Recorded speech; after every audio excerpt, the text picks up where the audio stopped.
Or is that Shallow 13 or not? I forget. That's not, no. Whew.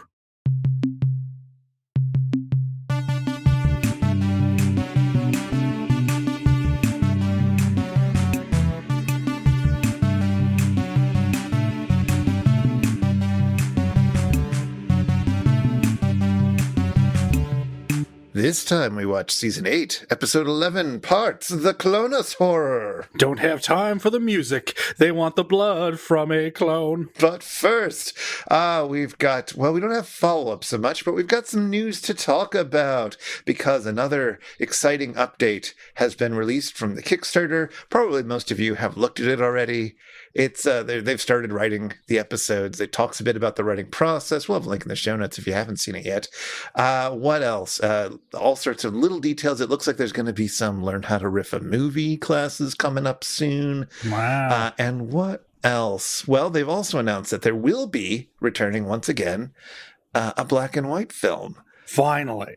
And they even sneakily said that it's going to be a black and white film from 1961. But they will say no more. So we will spill the beans for you and decide what it will be because, well, we don't know. But we've got a list of the feature films that were made in the USA, released in 1961, and are black and white. I've got them here. There are 84 of them. Which one of them do you think it's going to be? Ooh, I think I know. You think you know? And I think this has a very good chance of being the real deal. Is it the Choppers? It's not the Choppers, because I think the Choppers, you know what? You don't want to step on Frank's territory. You're going to look bad. Frank is going to be even angrier at Joel. Yeah, and we don't want that. Nobody wants that. No. Leave those poor boys be. This one has the promising IMDb synopsis of a spy ring plots to steal information on a Cape Canaveral rocket launch, unaware that the FBI and CIA are aware of their plans and plot to outwit them any way possible. Now, the film is called Capture That Capsule. All right, adorable. Love it. Adorable. It stars Dick Miller, who has been in several Roger Corman productions, including It Conquered the World. Okay, is this a Corman production? No, but it was directed by Will Zenz. Does that name ring a bell? Oh, it vaguely does. Who's Will Zenz? The Starfighters. Yes. Oh, excellent.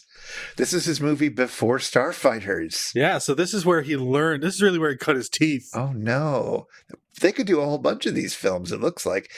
Other films by Will Zenz include Trucker's Woman, I know. Hot Summer in Barefoot County. Actually, these might get a bit rude. Hell on Wheels, To the Shores of Hell. That's fantastic. It's a really good guess. I hope it's right. But I will also make a pitch for the one that caught my eye, which is called 7 Women from Hell. Ew. Let's see. The synopsis here. 7 women from different backgrounds, nationality, age class, and marital status find themselves in New Guinea, February 1942, when the Japanese army takes over unexpectedly and sends them to a war camp in the jungle. I'm hoping that it's basically Angel's Revenge all over again. It could be. It could be a black and white Angel's Revenge, huh? It might be. I mean, it's got Cesar Romero. I'm not sure which of the ladies he plays, but there are a lot of exciting choices here. So they could do Everything's Ducky. 2 sailors sneak a talking duck onto their ships. Conniptions ensue. All right, It's a comedy. It's got like Mickey Rooney and Buddy Hackett and Jackie Cooper and all them in it. They probably won't do that, but I do like a talking duck. Yeah. I mean, I am seeing Everything's Ducky. It's right next to The Cat Burglar, which I don't think features an actual cat. No. Disappointing. And Police Dog Story. They're all right next to each other on this list. That's pretty fun. But it does make me think that talking duck movie could be this season's Carnival Magic, which gets a shout out in the little update from Joel, which I really liked. He says, I really love how awkward Carnival Magic is. I'm not saying it's a good movie, but I think it's still important to recognize that it really did its best. And he uses that to talk about how what we're actually doing, at least the way I think about it, is treating our movie like our partner and working with the movie to make something new, which is a lot harder to do if you can't find anything you like about it. See, that's a good way to look at it. This is what we've been saying. Yeah. You're not meant to be hating these films, people. I mean, sometimes maybe, but that's not your primary mode of engagement with the films that MST3K is showing, nor is it why your better MST3Ks chose these films. Yes. I mean, honestly, you should be coming away more thinking about what's interesting about these movies rather than what's bad about these movies. Yeah. you know. Unless what's bad about them is what's interesting, which happens. Yeah, there are specific kinds of bad that the show, you know, made famous, like made for TV bad, Poverty Row, black and white monster movie bad, etc. Bring, bring. Yes.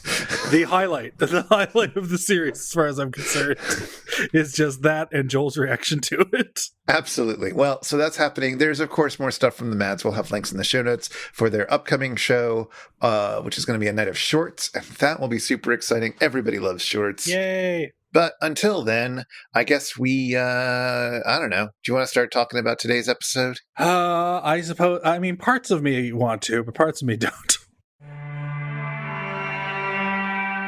This time we watch Season 8, Episode 11, Parts, the Clonus Horror. All right, kiddies, send in the clones. Yes, there's some nasty doings afoot, and Peter Graves has the answer. What? Clones? Tied to Peter Graves? Why, this must be a dream caused by indigestion. A blot of mustard. A crumb of cheese. A fragment of an underdone potato. There's more Peter Gravy than of Peter Graves about this story, whatever it is. The film's plot is actually a pretty intriguing one for its time. There's a camp full of clones who are freeze-dried and sent to America whenever they graduate from the children's lessons taught to them in the Clonus facility. Turns out the clones are being harvested for their organs on behalf of a shadowy cabal of rich people. Yeah, that's actually pretty cool. I mean, that's not a cool thing to do, but it's a cool plot. Oh, and one of the clones gets wise, and Peter Graves is running for president. And wait, why'd they call their top secret facility Clonus instead of something that doesn't reveal exactly what they're doing? Was Raytheon already taken in the 70s? Oh, well. If you learn anything from today's movie, it's that you just can't trust Peter Graves. Props to the film's marketing campaign for drawing up the tagline, "The only part they don't use is the scream." Meanwhile, on the satellite of love, Mike has grown a mustache. And this means he's doing something wrong with his body. And while that might have been fun and quirky a few seasons ago, now we've got Crow and Tom ready to make fun of him and police his physical self-expression. Back in the Season 8 plot arc. Okay, Pearl and Bobo and Brain Guy are still camping, but now some kids find them.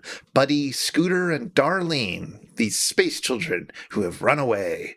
Pearl is super not into the kids, but they have magic powers that are even stronger than Brain Guy's. Mike tries to get the kids to not send them the movie, but they do anyways. In segment 2, Pearl and Brain Guy are playing Candyland with the kids, and Bobo is throwing the ball with one of them, who keeps pelting him in the groin. In segment 3, Mike has Pearl and the bots act like children's television to distract the kids. Today's letter is A, and the number is 3. It goes well until they switch to a less sedate Spanish language version, with Mike in a silver lame crop top. Segment 4 has Pearl, Mike, and Bobo each trying to teach one of the kids the facts of life. Mostly, it's about the pains of love, but Brain Guy slips in a reference to Charlotte Rae. We end where we began in the final segment. Now Crow has gotten a nose job, and Mike is horrified. And the kids are finally falling asleep, so Tom sings them a lullaby with a boisterous synth horn backing track, which of course wakes them right up. The end. Well, what do you think of yet another go-round in the dreary 70s? I think, like you, when I was watching this episode and watching the film, I hadn't seen this episode before, but for the first 30, 40 minutes of the film, basically until Richard, what's his name again? Richard, our hero. It's Richard. Yeah. Richard, our cloned hero, when he breaks out, the film really starts to go downhill. But for the first part, I was like, this isn't that well done, but it's got an idea. Like, there's something to this. Yeah. I would argue it's like, man, those first 30 minutes, borderline compelling.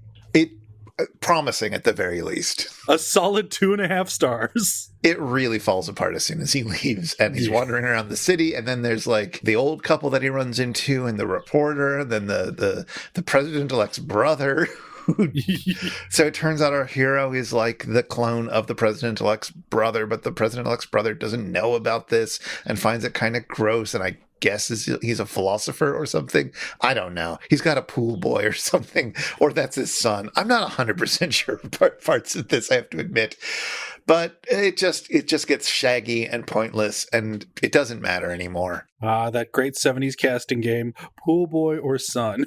I mean, the director seems to think he's a pool boy, whatever the script is saying. Yeah. I think like this is the kind of movie that should be remade. Now, whether or not it has been is something we can talk about later. But there's enough here that you could make something really interesting. Like there's the basis of certainly a cool one-off story, but even like a potentially interesting TV series here. Yeah, is it a good episode though? Well, I mean, I enjoyed it more than Avalanche, but that is also not saying much. I am a sucker for, maybe it's just because of the era that I grew up in. I am very familiar with Peter Graves as the host of Biography, and Peter Graves' association with A&E in general, back when A&E was basically Peter Graves and Bill Curtis. So all the Peter Graves jokes about Biography, including Peter Graves doing his own biography, which really happened, like all those jokes hit for me. I found myself chuckling quite a bit at that, and like Peter Graves is so stodgy, like as his on-camera persona, that that like any kind of fun kibitzing works, and it's enhanced when you find out that he was a detractor of MST3Ks. So I enjoyed that, but I also don't think this is the strongest showing of the season. I felt about this one kind of like how I felt about Avalanche, which is I laughed a few times, but overall it didn't do a tremendous amount for me, and in some ways it actively pissed me off. Wow. I may have indicated this, but just the opening left a real bad impression on my mouth when, Mike gets a mustache and they make fun of it, and it's just like, what is wrong with you guys? Like, what why y'all gotta be like this all the time? And of course, in the classic sort of later Mike era stuff, it's just nonstop making fun of people for not fitting this very narrow image of acceptable bodily expression and so forth. It's just it's so the opposite of the we're different and that makes me creative or whatever. Yeah, like, it's letting your freak flag fly, as Frank is fond of saying. Exactly. This has now become a show all about shooting down the slightest hint of freak flag, scraped off somebody's locker room door. Yes, I totally hear you on that. You know why that didn't bother me as much? I think it's the mildest version that occurs in the sci-fi era. oh, no, you're right. But that's my point. That's sort of what drove me crazy, was that like even a mustache, even just a mustache that looks not that bad, frankly. I mean, I wouldn't want it, but it's fine. Like if you want, the idea that Mike would wear that mustache isn't a shock against humanity. Admittedly, like that mustache was absolutely not seen in the 90s and is much more commonly seen these days. Yeah, but like still, even a mustache, you can't even let somebody have a mustache. No, and you know what? The 90s still had a few stray mustaches in the wild. I mean, Tom Selleck still had one, didn't he? I mean, he may not have. He may have shaved it. I let my membership to Tom Selleck Monthly lapse sometime in the 80s. Oh, no. So I don't remember. That's when sales went down. That was the most crucial time. They needed your money. Yeah, I know. Anyway, there were also a few gay jokes and transphobic jokes littered along the way that I wasn't too fond of, but we'll talk about some of that later. Otherwise, I don't know. It's a fine episode, I guess. It's all right. I didn't hate it. I mean, it got on my nerves, but I didn't hate it as much as the she creature. No, and really, that's the highest praise we can give. Better than the she creature will be the new bar for all It's Just a Show episodes going forward. Yes, it's the new The Martian for those of you who've been around with us for the entire journey. That is a moldy callback. I love it. So before we talk about the movie specifically, I want to talk a little bit about cloning. Yay, Dolly the Sheep and more. More Dolly the Sheeps, hence cloning. Exactly. Oh, boy. Cloning. So I read up a bit about the history of cloning and the science of cloning. I mean, I assume, you have your PhD in molecular biology, that this is all going to be old hat for you. I mean, sure. So can you just explain cloning to us real quickly, Dr. Clark? Oh, sure. Well, what you do is on a molecular level, you recreate something. Yeah. So there are a few different types of cloning, but fundamentally you're recreating something, and specifically it's DNA. So that you kind of have the same thing, but again. And how common do you think of cloning as being? Well, I know that we're not supposed to clone human beings. It's against the Geneva Convention. Is it? I thought it was. It's possible that was added to the Geneva Convention in Star Trek, and that's why I'm thinking of it. There's a United Nations Declaration on Human Cloning, Okay. which might be what you're thinking of. But the Geneva Convention is about what you can do in war, isn't it? Exactly. I mean, clone soldiers, that would be like a huge threat. Well, we might talk about that in a moment. But in fact, cloning happens all the time because it's basically how plants and fungi and bacteria tend to propagate. Ooh, fungi, the scariest of all life forms. Yeah, I mean, you know about how when you take a fern and you take a little clipping of it and you plunge it into some dirt, it grows into a new fern. I mean, that's cloning in a sense. It's not the cool kind of cloning, but it's cloning. Yeah, I mean, I expect lab coats to be involved and scientists with, conflicting moral centers. Nope, even a naked stoner could do it. Oh, no. It's true. You don't want to trust them with cloning. I don't, but they still can do it. No, we're absolutely interested in cloning creatures that don't naturally get cloned. That's what we're here for. And in the film, you might remember there's this ridiculous sequence where Richard, our cloned hero, discovers a VHS tape that handily lays out everything going on in the company with graphics. And you can't even figure out, who did they produce this for and why? That's their equivalent of a training video.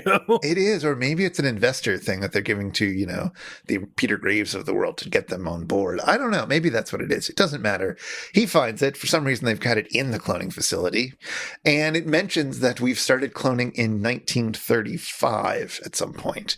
And I thought, is that true? And I looked it up. And no, kind of. Not quite. I think what they're talking about is the fact that a guy named Hans Spemann won a Nobel Prize in 1935 for stuff that would lead to cloning. So something called embryonic induction, where basically it's actually kind of interesting. He would get the bits of an embryo from an amphibian and sort of move them around.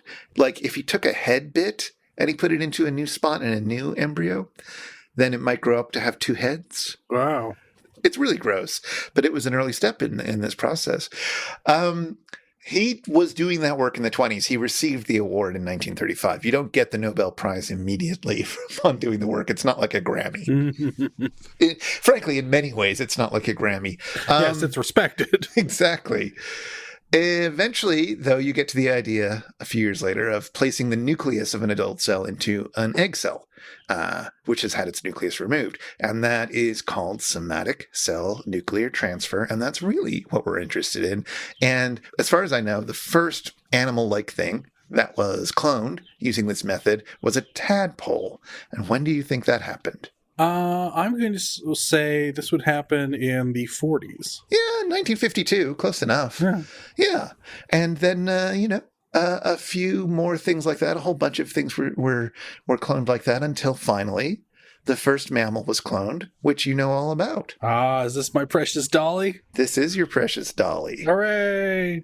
Do you remember hearing the news about Dolly being cloned? Yes, I remember there being a mixture of delight, cynicism, and alarm, but that also sounds like the 90s in a nutshell. That's true. Yeah, it was 1996 when this happened. I remember there being lots of jokes around it as well. Yeah. Which, fair enough. Sorry, I should say the Dolly the Sheep was cloned in 96, but they held on to the news until 97, I guess, just to see if it survived. Sometimes these cloned animals have health problems, and I guess they wanted to make sure Dolly was doing okay to have a more uplifting story, or I don't know. I don't know exactly what their plan was, but yeah, but Dolly actually lived for many years and only died in 2003. What a wonderful success story that is, that Dolly got to be the clone. It got to be like, when we think of a clone, really kind of like breaking the mold for and stomping on clone stereotypes. It's Dolly out there doing the hard work. It is, and you can go visit Dolly. What?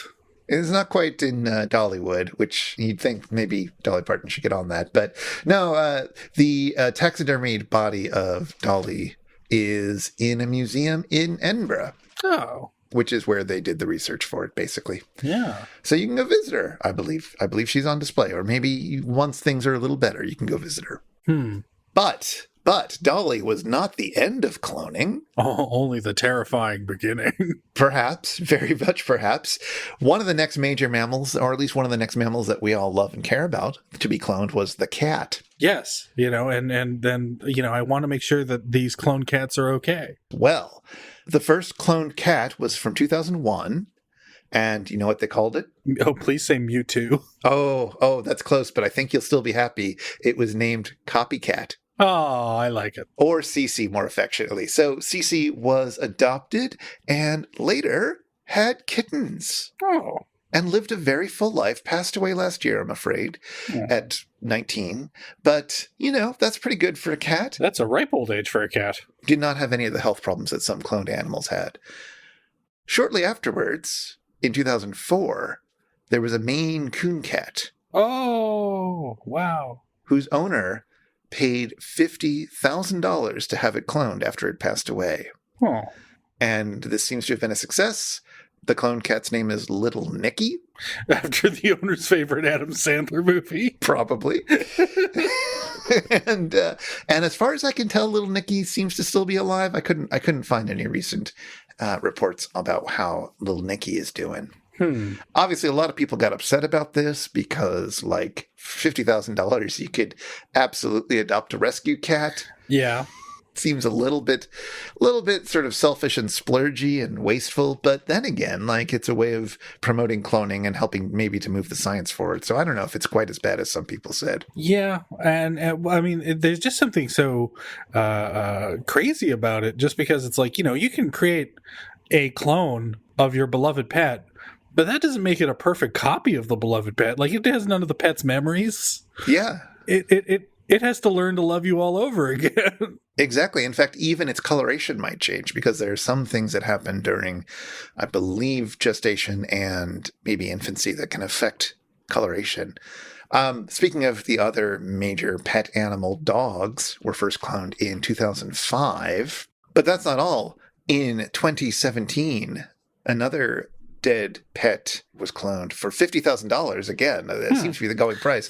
But this time, I don't know. But this time it was cloned for the pet's owner, namely one Miss Barbara Streisand. What? Yep.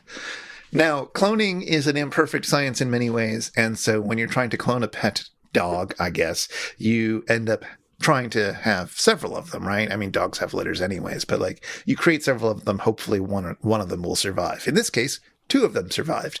So she got 2 new puppies from her beloved dog. Sometime between sending the dead dog off and getting the puppies back thanks to science, she did adopt another dog of the same breed. The sensible thing to do. So she has 3 dogs. I don't know. She has 3 dogs. 2 of whom are cloned from her ex-dog, her former dog, her late beloved dog. I mean, this seems weird. This is starting to get a little weird.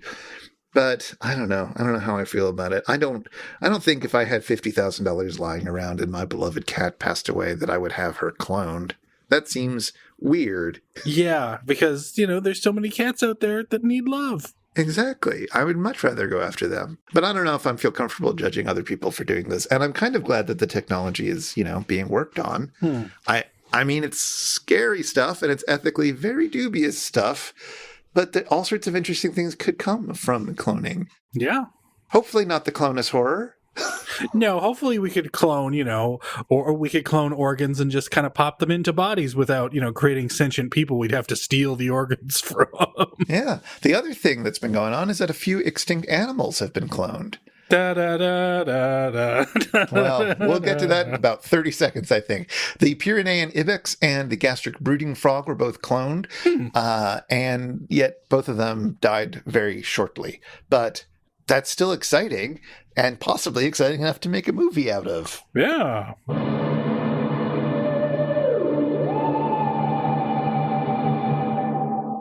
Well, so you started singing it, Jurassic Park. is a better movie about cloning than parts of the Clonus Horror and explores a less problematic, I don't know. Do you think that the people who were making Jurassic Park had noble intentions in mind when they brought some dinosaurs back?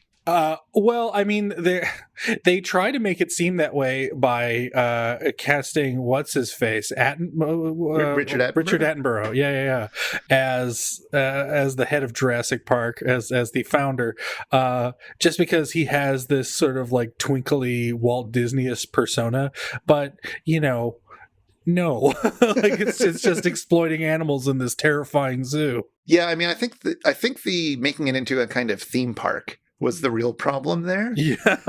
That was dumb. And also reopening it once it had killed. I mean, everybody says this, but once you've had the first Jurassic Park movie happen, you don't open it up again. And if it does open up again, you don't visit. Kids, stop going to Camp Crystal Lake. You'll get murdered. I mean, so Jurassic Park is probably the most beloved film about cloning. And I can see why. It's got that great moment where Jeff Goldblum laughs and the subtitle just says, laughs incoherently. I mean, I saw it a long time ago and haven't rewatched it, but I remember it being a romp of a film that had some really nice parts, and the music's great, so... Yeah, and you know what? The effects hold up for their time, largely because all the hoopla about it being CG was mostly like, oh, well, that's like 20% of the effects. They're mostly practical effects. Yeah, I remember so much discussion about the CG stuff, and it was all one scene of a bunch of velociraptors in a field. And it's like, yeah, we learned how to copy and paste. It's like, great. Yeah. But still, the real hero, elaborate puppets. Exactly. But I bet there are other clone stuff, maybe even about human cloning, that you care more about. Well, there's in terms of caring, there was definitely something that I cared about a lot that got ruined by cloning. Okay. Star Wars? Oh, no, I never cared about Star Wars. I, as a child, there are plenty of superheroes out there, but the most fun, the most colorful, the highlight of them all for me was Spider-Man. Okay. I loved Spider-Man. Sure. He was amazing. He was spectacular. He was web of. He was so many things. So I'm not a big expert on Spider-Man. I know that there are a lot of Spider-Men and that there's like a Spider-Verse and stuff like that. Is that the cloning or is that something else? That's something else. Okay. Unfortunately, that's other dimensions. Yes, that's what I thought. So what's the cloning situation? Okay, so in the terrible, terrible time for comic books that was the mid-90s, there was a story in the 80s, a one-off story in which Spider-Man finds a clone of himself, and the clone is apparently dead at the end of the story, and that was it. And it was just this as kind of a goof at the end. It's like, wait, did the clone or did the real Peter Parker perish at the end? Now, this became the hook for an entire saga that lasted, I think, 2.5 years. Oh my. Yeah, completely dominating all the Spider-Man books. So they're like all the different titles, such as Amazing Spider-Man, Web of Spider-Man, etc., all became dominated by this one storyline about how there was Peter Parker and then there was Ben Reilly, his clone, who decided to leave the city so that Peter Parker could be the real Peter Parker. But then it turned out that Peter Parker was the clone and Ben Reilly was the real one, but not really, because after 2 years, Ben Reilly inexplicably melts at the end. That's a simplification. There were so many other Spider-Man clones. And they all got put on trial at one point. Of course. I can actually pinpoint the issue where I put down Spider-Man for, I think, until 2001, until there was a run by a writer I like named J. Michael Straczynski. There was a moment in which Peter Parker, enraged that he might be the clone, just punches his wife. And I just thought, no, sir, this is not the friendly neighborhood Spider-Man I signed on for. Oh. There is a bunch of other cloning stuff that I sort of don't super know. I read a little bit of Brave New World, which is from 1931. It's a really early version of something like cloning, human cloning. Yeah. But I can't really speak about that. Star Wars, I never watched episode 2, and I don't know much about the cloning in it. Although having read a little bit, I guess I never realized that Boba Fett is a clone. Yes, that's right. Because isn't the original Jango Fett? Yes, that's what I recall. I don't know who that is. I'm fine with not knowing that. I did find out that originally Lando was supposed to be from a clone planet. I like the idea of a planet full of Landos. That's fun. That is totally fun. One thing I did hear that there's a Gennady Tarkovsky series called The Clone Wars that's supposed to be super fun, but I've never seen it. That's supposed to be rad. There's a movie and I guess a book that I've heard of, but I've never watched it. And maybe you have, since you've seen so many things. The Boys from Brazil. Oh, in high school, I was in a biology class with a kid, and that was his favorite movie. But he told me so much about the movie that I was never compelled to watch it because I basically got the whole movie. Oh. So I've never seen it. I believe it has a Jerry Goldsmith score, so I should probably check it out. Yeah, it's probably worth it. People seem to think it's okay. But I have to say, after having looked at several examples of artistic use of cloning, that I think my favorite one, and certainly the one that means the most to me, is Weird Al Yankovic's song, I Think I'm a Clone Now.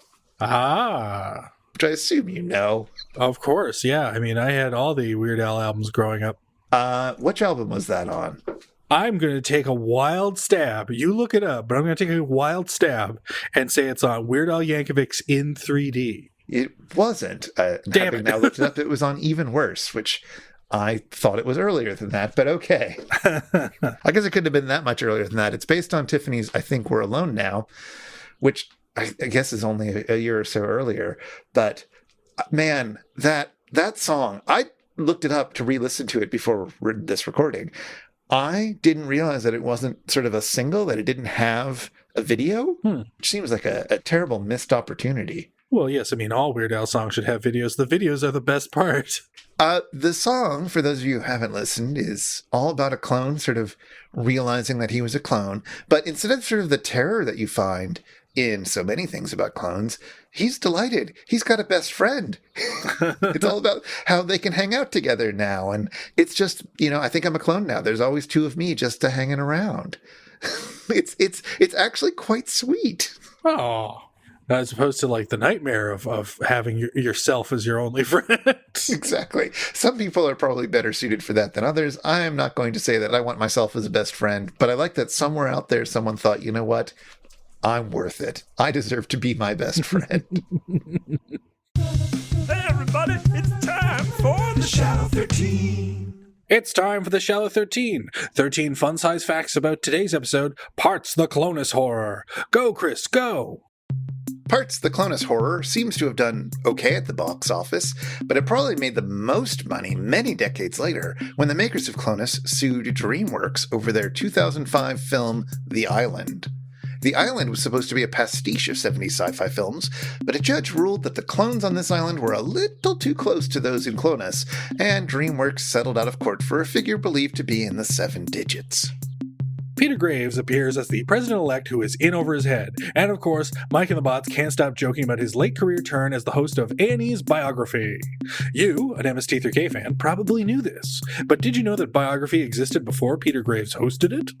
It's true. Graves was the host from 1987 to 1999, but Biography began way back in 1961, and it was hosted for 2 years by Mike Wallace, who you might remember from 60 Minutes. Biography would later be spun out into its own cable channel, the Biography Channel. That ambitious idea of all biography all the time didn't work out that well, and the channel got rebranded in 2014 as Lifestyle Network FYI. Peter Graves was in 5 movies that have been given the MST3K treatment. Parts the Clonus Horror, SST Death Flight, Attack of the Eye Creatures, Beginning of the End, and of course, his memorable turn in It Conquered the World, where he noted that man is a feeling creature, and because of it, the greatest in the universe, which we discussed back in episode 7. Let's see, we've also got Dick Sargent as Dr. Jameson. Dick Sargent, of course, was the second of the 2 Dicks to play the husband on 1960s sitcom Bewitched. Dick Sargent came out on National Coming Out Day in 1991 and used what celebrity he had to work for gay rights and AIDS charities, among other causes, until his death from cancer in 1994. The old couple that Richard stumbles upon, the Billy Crystal and Carol Kane of Clonus, if you will, were played by Keenan Wynn and Lorene Tuttle. Keenan Wynn was a character actor and the son of Ed Wynn, a vaudevillian turned character actor of the early days of Hollywood. Keenan had a long career of modest roles, including a bunch of those 70s Disney movies like Herbie Rides Again and The Shaggy DA, that you probably only care about if you're of a very specific age. Oh, and he was in the season 7 film Laser Blast. Lorene Tuttle, meanwhile, was a vaudevillian who made it big on the radio, at one point appearing in 15 shows a week. Eventually, she transitioned into TV and film, and while she didn't have as big an impact there, one of her credits is as a witch in Orson Welles' low-budget film Macbeth, which we discussed in our previous episode on Avalanche. At the beginning of the movie, the camera pans over some frozen bodies in plastic bags, and Tom intones, What really happened to Shields and Yarnell? Shields and Yarnell were a 1970s husband and wife mime duo. They specialized in pretending to be robots, and they were especially good at this because they could go on an agonizingly long time without blinking. This was enough to get them hundreds of TV appearances in the 70s. We'll put some links in the show notes. As Richard waits to enter a phone booth, strap on some headphones, and ask somebody what Milwaukee means, Crow jokes. Line up to hear Firefall's latest hit. Firefall was a 70s country rock act that once cracked the top 10 with that song that goes, You Are the Woman That I've Always Dreamed Of. Yeah, you remember that one? Don't worry, it took me a second too. While Richard walks on some mud, Crow can't help but note, His feet are making a Don Martin noise. Don Martin was, of course, a legendary cartoonist at Mad Magazine, whose comics were filled with elaborate onomatopoetic sound effects. We'll have a link in the show notes to a webpage that collects over 1,200 of these noises, such as splitch, the sound of a tomato hitting a face, and thubble up, the sound of a horse galloping, and clank, thush, clork, the sound of a cement truck operator covering a coworker in cement. Richard pretends to have a heart attack, and in a deadpan voice, Crow says, I'm coming, Elizabeth. I'm coming. Elizabeth, I'm coming. On the 70s TV show Sanford and Son, whenever Red Fox's scheming character Fred Sanford encountered a stressful situation, he'd pretend to have a heart attack and announce to his late wife, Elizabeth, that he was coming to join her. He didn't really fool anyone. We cut to a security camera on the clone facility, and Crow riffs, Oh, they're Chuck Berry's ranch. "Ooh boy, this is a rough chuckle." In 1990, several women made allegations that Chuck Berry, of Johnny B. Good fame, had installed a security camera in the women's bathroom of a restaurant he owned. Berry claimed the camera was placed there to catch a thieving employee, and the case was settled out of court. And as Richard wanders through the streets of the city, Mike says, It's the all-white version of Salaam Bombay. Salaam Bombay is a 1988 film directed by Mira Nair that focuses on the lives of children in the slums of India's largest city. The film, with its cast of children who had actually experienced life on the street, went on to win the Caméra d'Or at Cannes and was nominated for an Academy Award for Best International Feature Film. And that's time! You know, we like to use this show sometimes to talk about cool people who get mentioned, even if in just little throwaway jokes inside of the episodes. And there were two that when I heard them, I thought, ooh, Adam's going to be excited to talk about them. That is true. So let's go over them, because I actually know a little bit about them, but not a huge amount, certainly not as much as you do. The first one is the one that I know a little bit more about, Super Dave Osborne. Super Dave Osborne come to turn down the bed. Yay! AKA Bob Einstein, but most commonly credited as Super Dave, even when appearing out of character. Oh, right. Bob Einstein. I always forget this until I'm reminded of his real name, but that means he's Albert Brooks's brother. Yeah, exactly. And he's also the son of Harry Einstein, who is best known for a radio character that is way before my time named Parkia Carcass. Right. Oh, we may have discussed previously. I don't know. Anything comes up at this show, so who knows? But this is the first time we get to talk about Super Dave, who I grew up adoring. And I still, in his later career, I still had a great fondness for. He would show up on comedy shows and steal the scenes, like in shows like Arrested Development. He was a regular on Curb Your Enthusiasm and easily the funniest part of that show. And he would just occasionally just show up to screw around with Norm Macdonald, who I'm a big fan of. So I have nothing but love for the late great Bob Einstein, aka Super Dave. Oh man, I also watched a bunch of his shows when I was a kid, and I found him very funny in a very silly and childish way that I was perfectly fine with at that point in my life and probably would still enjoy. I don't know. I don't want to go back to it, but I have very fond memories of him. Yes, I love. I think he's a perfect comedic performer because he's so specific. He's tall, he's gangly, he's like vaguely imposing, and he's just got that great croaky voice. Yes, that just added to the charm of it. I did watch a Super Dave clip, link in the show notes, of his jump from the CN Tower. And of course, I'm reminded of the fact that it's like, wait a minute, I grew up with Super Dave reruns, and this introduced me, I think, to my love of deliberately fake dummies falling over. Yes. Because that's the one joke in every Super Dave episode. That, and then coming like incredibly flat and peeling them up off the ground and things like that. Yes. And these would be made all the more charming by the fact that there would be dub-overs of Super Dave one-liners as he was falling to his death or getting squashed or getting crushed. And in the case of the CN Tower clip, Super Dave falls from the CN Tower. He lands on concrete. An ambulance is called, but it runs over the Super Dave dummy and drives with the Super Dave dummy like caught under it. So you just hear Bob Einstein's like wisecracks as he's being driven around. The highlight of which was, for me anyways, when he says, "Just take me to a graveyard." That sounds like every single Super Dave sketch that I can remember. Yeah, if you've seen one, you've seen them all. Ah, very good. Let's see. The other person who gets mentioned is, quick shout out to Joe Bob Briggs. Hey, Joe Bob Briggs, track coach. Yes, Chris, I suppose you never went to the video store and rented a film that was endorsed by one Joe Bob Briggs. Not because of that, no.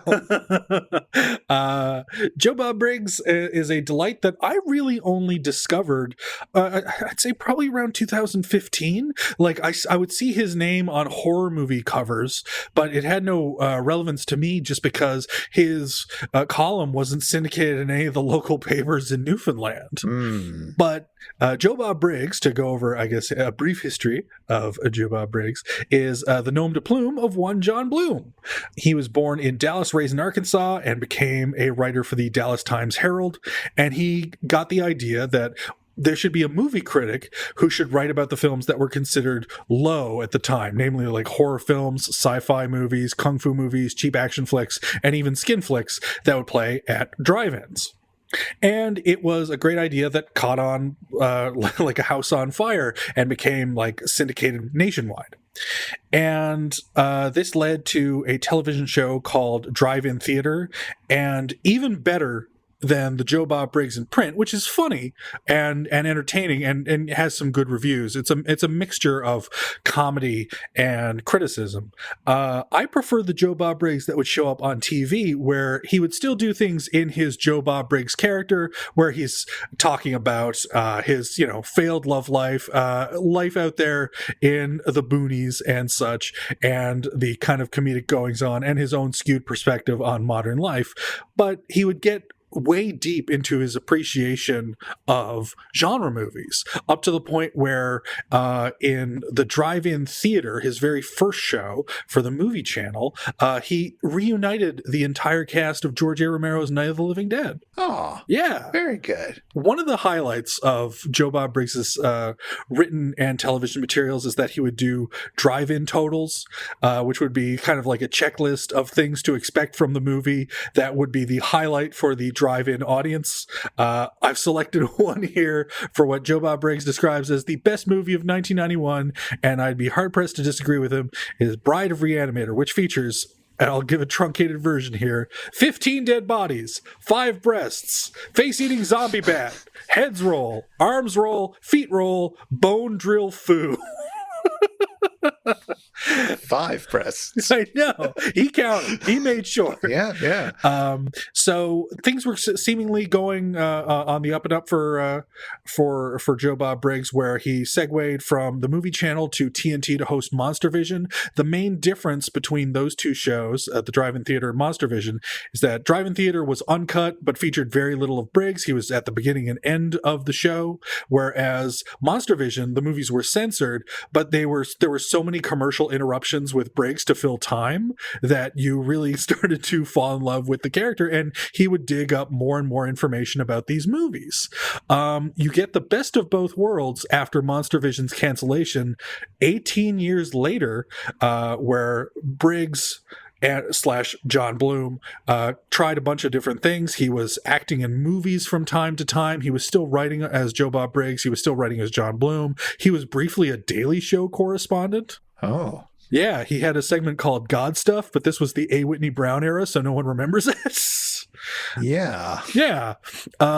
So the character and Bloom himself, both Bloom and Briggs, have a happy ending because the horror streaming service Shudder was going to give him a last hurrah for a Friday, July 13th, 2008 horror movie marathon called The Last Drive-In. And it was so popular that it broke Shudder. Like, their servers were ruined by everyone trying to tune in at the same time, and I tried to as well. I had a Shudder account at the time. I tried to watch it and was completely thrown for a loop. So they had to upgrade, and naturally, Joe Bob Briggs is his show, The Last Drive-In, is the flagship show of Shudder now. Oh, that's fantastic. Yeah. You know, back in the 90s, when I was first encountering Joe Bob Briggs, there was something about his sort of redneck persona that immediately put me off. And that may have been closed-mindedness on my part, or it may have been something else. I don't know. So I kind of avoided him and didn't really pay attention. But certainly in the last 10 years, more and more people have made me understand that he is a great and important person in the scene. And, you know, at some point I need to actually kind of make up for all the lost years and check out his thing a little bit more. Well, lucky for you, all of Monster Vision is on YouTube, where they've edited out the movie, but you can watch all the Joe Bob Briggs clips. Excellent. There's a great one for Halloween 2, in which he waxes about Donald Pleasance. Happy Pride, Adam. Happy Pride. Yay! May the multicolored flag flow freely. Indeed. It's real wild to be doing this episode during Pride because it mentions a lot of gay movies over the course of it. It does it to say, haha, these characters seem kind of gay. And yeah, that's not problematic. And there's a reasonably mild transphobic joke in the middle of it all. But, you know, doesn't matter. It still mentions at least 4 gay movies. And I thought we could take a second to actually, you know, talk about them with a little bit more substance. Sure. Or at least talk about 3 of them, because I haven't seen one of them because I didn't have a chance to watch it before we started recording. So I don't know anything really about Longtime Companion. No. It's one of those films I've heard about. It's from 1990, but like, I don't know. I bet it's sad with that name. Yes, and I think that's the kind of movie they were making fun of on Kids in the Hall, where several gay characters go to see a movie thinking that it's going to be, like, it was advertised as being a movie about gay men, but it's just about, like, sad men who can't be together. Do you remember this sketch? I do. Yes, of course I remember this sketch. Yeah, it's great. It's a nice, dark, melancholy sketch that I would come to expect from a filmed segment on Kids in the Hall. It turns out that Longtime Companion is actually all about the early days of AIDS, and that's important, but, you know. It's not necessarily something you put on at a party. Yeah. It's certainly not for this time of year, you know? Sometimes you just don't want the gays to be sad. Yeah. So, probably important. I haven't seen it. What I have seen are the other 3 movies that I saw being mentioned, one of which is Jeffrey. Now, Jeffrey I have seen. I'm sorry. Yeah. I saw it on Showcase in, I want to say, 1998. So my memories of it are a little dim and mostly consist of like Patrick Stewart delivering a performance that is not subtle. No, but it is kind of great. He is a bit of a treat, but the film, I don't know, I tried rewatching it last year. I enjoyed it well enough back in the day, although there was only one scene that I had any memory of, which is Sigourney Weaver's scene where she's the MC for a hoedown for AIDS. Oh, wow. Which is such a great phrase. But the film is, as I've discovered, really quite ugly. It stars as its lead Steven Weber from the TV show Wings, not the movie Wings that I love, but the TV show Wings that pestered everyone who tried to watch television in the 90s. I think it came on right before The Simpsons or something. Maybe it's syndication, I don't know. But either way, I don't have any time for Steven Weber in my life. A TV series that is ironically less gay than the older film Wings. Exactly. Anyway, Jeffrey is absolutely the kind of happy gay film, or, neurotic, but nevertheless chipper gay film that would be coming out in 1995 as opposed to 1989. Yeah, I just look now on the Wikipedia page just to look at the poster, and in terms of that design, there was something very nostalgic about it. It's like, oh, that is very 1996. Another film that they mention is Prick Up Your Ears, which I finally used this as an opportunity to watch. Been meaning to watch it forever. It's a film about the playwright Joe Orton and his lover Kenneth Hallowell. This is back in the early 60s. Joe Orton got big writing a few very sort of shocking plays in London, and he was tapped to write a movie script for the Beatles at one point, but it was a little too racy for them, I guess, in the end. He and his lover had met when they were actors. They'd been together for a long time. The lover was slightly older and less, let's say, confident sexually at a time when it was, very difficult to be a sexually confident gay man in many ways. And they had been sort of collaborators for a long time, but then Orton became famous and Hallowell didn't. And this led to a lot of tension in the relationship. And eventually Hallowell murdered Orton, bludgeoned him with a hammer, and then committed suicide using pills. Oh, so it's also not a happy movie to watch, ultimately. It's not a happy movie in that sense, but it is not like we're here to make you sad, right? It's exploring the life of somebody who is really interesting and charismatic. It stars Gary Oldman as Joe Orton, and it's got Alfred Molina as Hallowell, the boyfriend. Oh. Vanessa Redgrave is there, and it also focuses on Wallace Shawn, who is there as somebody writing a biography of Joe Orton. It's pretty great in many ways, although it is definitely a lot, and it is kind of all about sort of famous people and their first wives. Sort of the boyfriend found himself in this position of having spent many, many years supporting his partner, and then the partner becomes very famous, and it's like, yeah, we're going to break up now. Like, I'm famous and having sex and you're moping because nobody's paying attention to you. It's like, oh God. So it's kind of really interesting. There's a lot to like about it. Gary Oldman's very good. Actually, they're all very good. All the actors are very good. What am I talking about? We're looking at it compared to Jeffrey or parts of the Clonus Horror. It's brilliant. You should go watch it right away. Yes. And the final movie they talk about is Boys in the Band. And I don't know if you've seen either the original version. I'm pretty sure you haven't seen the Netflix update from a year or two ago. I haven't seen neither, but I didn't even know there was an update. Yeah, it stars Jim Bazinga. Oh, Jim Parsons. Right. Who is not bad in it, I guess, although it's one of those remakes where, for the most part, it feels like they made it just because somebody said, hey, wouldn't it be fun if we did this? The original is fantastic if you haven't seen that yet.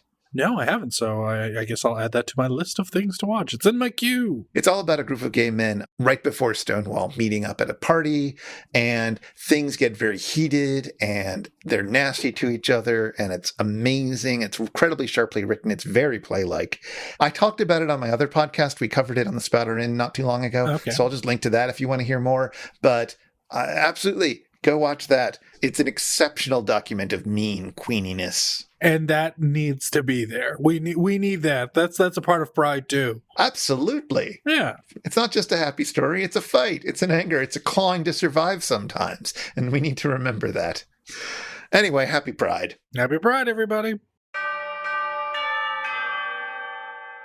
So, we have talked a fair bit about parts of the Clonus Horror, but I want to ask you, Adam, do you have a final factoid about this episode? Now, I don't have a single final factoid about either this episode or the movie, but perhaps, Chris, has somebody cloned some information and perhaps handed it to you at a secret facility, preferably a secret facility where everyone wears shorts? I have a question for you. Okay. Because I don't have any other facts, but I have a question, and maybe you'll know the answer. What is the Space Children thing a reference to? These space children come from a little series called Star Trek, the original series. Never heard of it. Yeah, it's a grower, not a shower. Okay. But it's from a just terrible episode called "And the Children Shall Lead," in which the kids do that weird hand gesture to make things happen. You know, that weird like handshake that they're all doing at when they send Mike and the Bots the movie. That Right. Okay. It's a bad episode?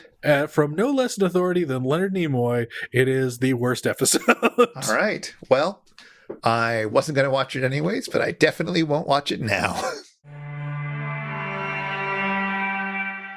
If you've been affected by the issues on this show, if you or your loved one is a human clone, or if you'd like to ask us anything, get in touch with us. Our website is itsjustashow.com, and we're on Twitter at itisjustashow. We'd love to hear from you. This show is made possible by listeners like you. For as little as $1 per episode, you can help us research and record this show, and you can listen to all our superfan bonus bits.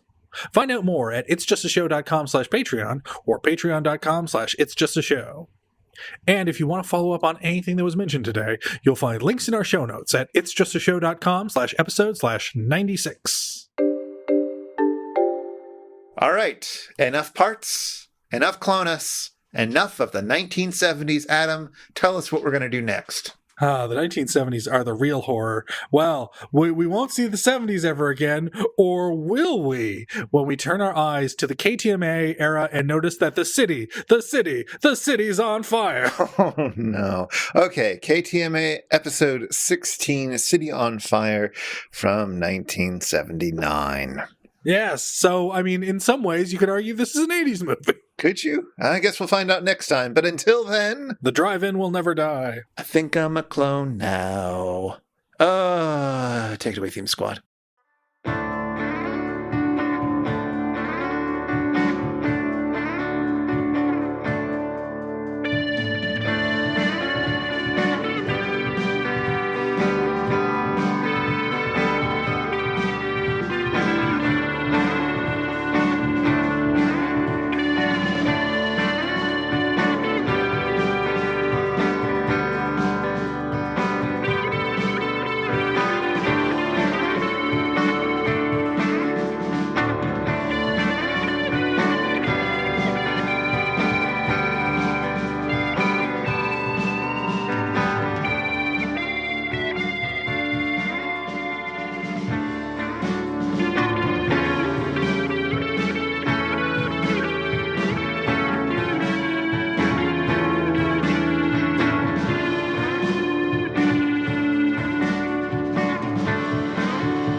Clank, Fush, Clork!